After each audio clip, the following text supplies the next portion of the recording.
Can your AI do this?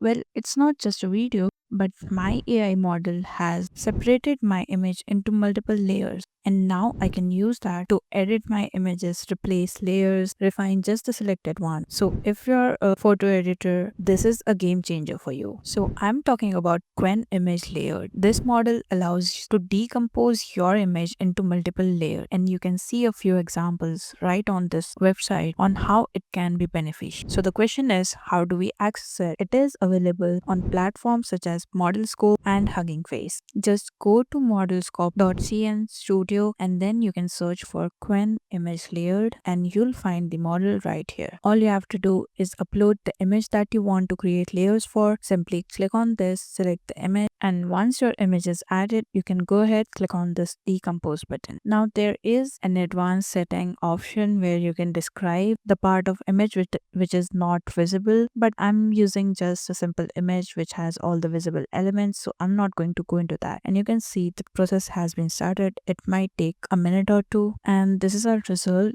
These are the 4 generated layers. You can check them out, and once that's done, you can go ahead and download them either in a zip format or a PPT format. I'm going to show you both. So this is the zip format and the PPT format. So in your zip file, you'll get all the images as all the layers as an image. But if you open the PPT one, you'll see it's the same image. But here's the catch. You can drag your different layers like this. So this is one layer, this is another layer, this is another layer, and lastly, this is the background layer. So here's the result, and that's what I created using the morph. So that's how you can take your image and decompose it into multiple layers and edit them as you want. If you found this useful, do like and go use QWEN-Image layer to separate your images into multiple layers.